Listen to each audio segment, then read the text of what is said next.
Kausap po natin si Miss KP Namindang, aka Makaganda. Ang kanyang reklamo, ang live-in partner, boyfriend, na siya iniwan matapos pakinabangan. Pera ang talagang naging ugat dito ng problema, bukod pa doon sa naging salawahan si lalaki sa kanya. Magandang umaga po, Miss Cafe Namindang. Magandang umaga po, sir. Umpisahan po natin doon sa inyong pagbablog. Sino ba ang may-ari ng vlog? Kanino po nakapangalan yung vlog?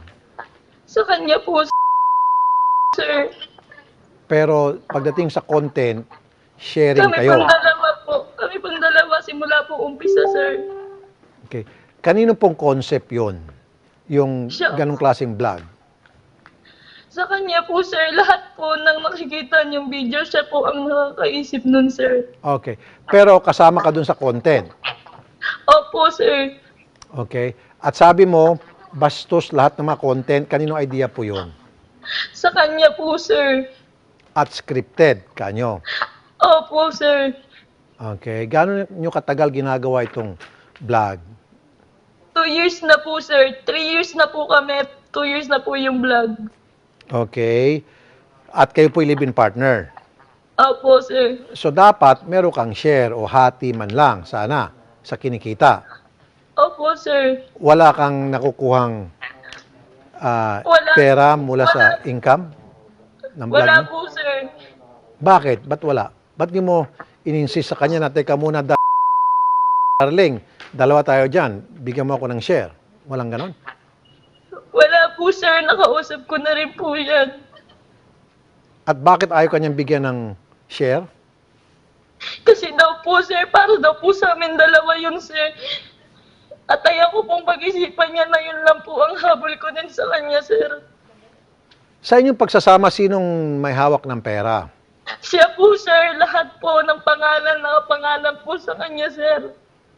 Ganon? Okay. Opo. Tapos ngayon, iniwan ka na niya. Opo, sir. Anniversary po namin yung una niya po akong iwan. At bakit kanya iniwan? Hindi ko rin po alam, sir. So may kasama na siyang iba ngayon. Opo, sir. Okay. Wala ka man lang pinakinabangan kahit na singkong duling dito sa vlog ninyo na kung saan kasama ka dun sa content Wala po, sir. Wala po akong naipundar. na naghirap ka rin? Mahirap po, sir. Okay. Ano po yung sinabi niya sa iyo nung siya po'y umalis at nung Wala sinilin mo po, siya tungkol sir. dun sa share mo? Wala po, sir. Wala. Okay. Sino kinakasama niya ngayon? Yung babae po na sinali po niya sa vlog, yung scripted po, sabi niya po, hindi naman totoo kaya okay lang yan. Ayoko po talaga, sir, kasi ayoko pong ibang maano na babae sa vlog po namin. Magkano bang kinikita ng vlog ninyo kung alam mo? Sa isang buwan po, pinakamababa na po doon, 500,000 po. 500,000 pesos pinakamababa a month. Okay. Opo. Yun na po yung pinakabababa na kinita namin, sir. Kasi Magkano pinakamataas? abot po ng 1,000,000 lagpas po. Okay. At doon sa pinakamababang 500,000 at pinakamataas, malagpas 1,000,000, sure ka kahit na singkong duling, wala kang natatanggap doon. Wala po, hindi pa po ako nakakahawak ng 20,000 po sa kanya. Hindi pa po ako nakakatanggap. So ano to? Sa pagsasama nyo, siya may hawak ng pera at bibigyan ka lang niya kung halimbawa gusto mo nang bumili ng damit, ito. Hindi po, bibigyan na lang po ako ni kailangan sa bahay ko. Shampoo. Kahit po sabon ako po bumibili, sir. Shampoo, binibigay sa'yo?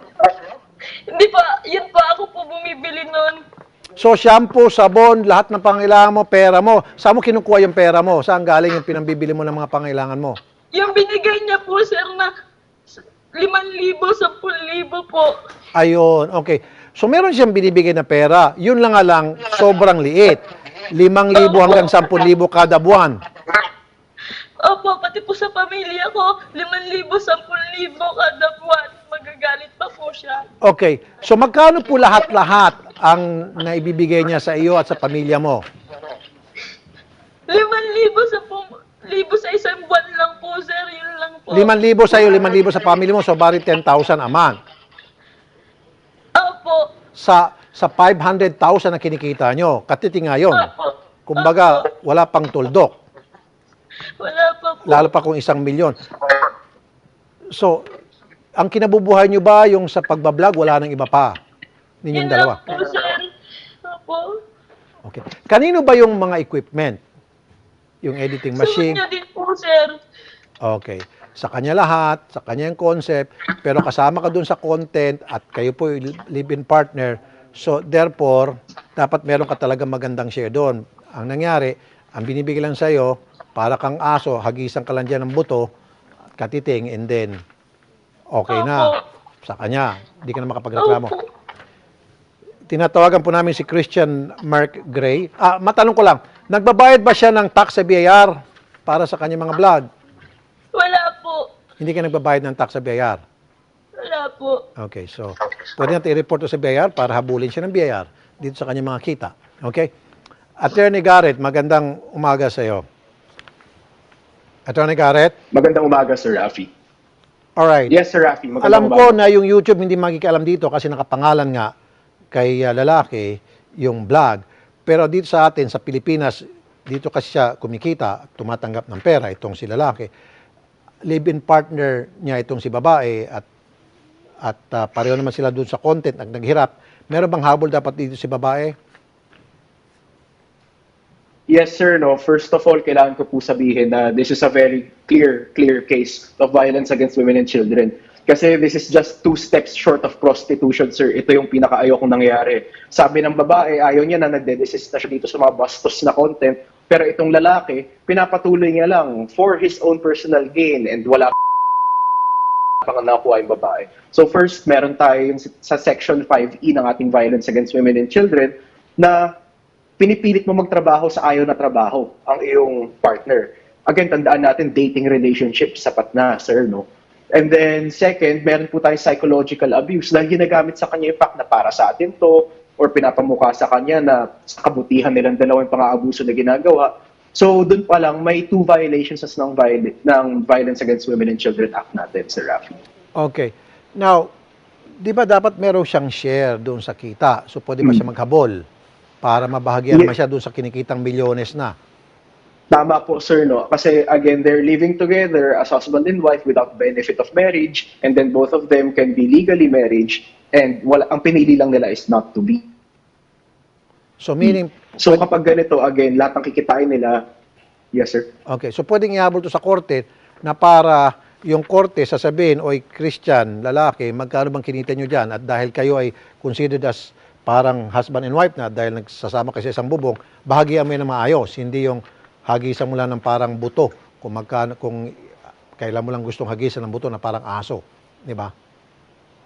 Tama po, Sir Rafi. Pwede po tayo mag-file ng collection of sum of money dahil nga co-owned property ang kanilang kinita during this cohabitation, no?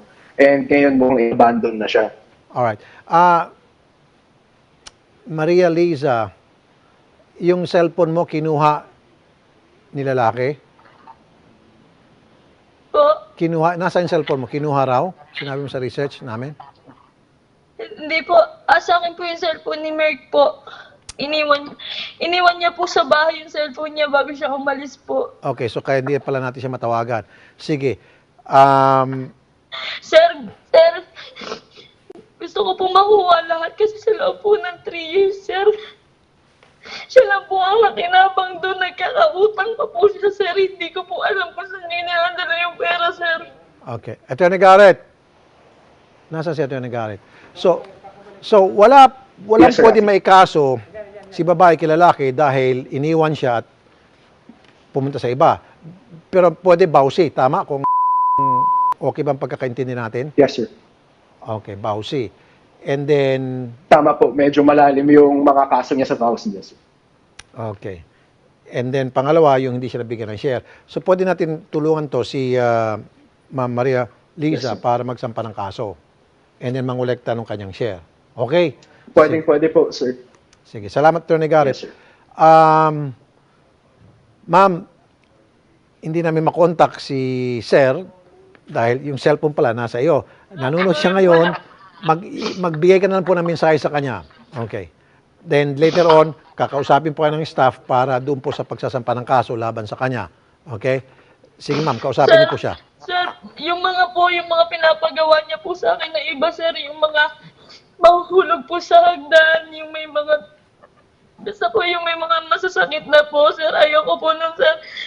So labag sa kalooban mo. Kaya nga, ma'am, yung sinasabi kanina natin ng Garrett, yan po ay pwedeng bawsi. Dahil labag sa kalooban, pinapagawa sa'yo.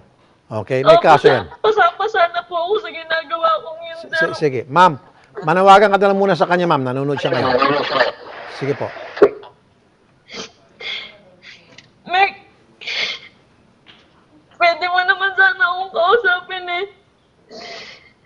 Patawarin naman kita eh.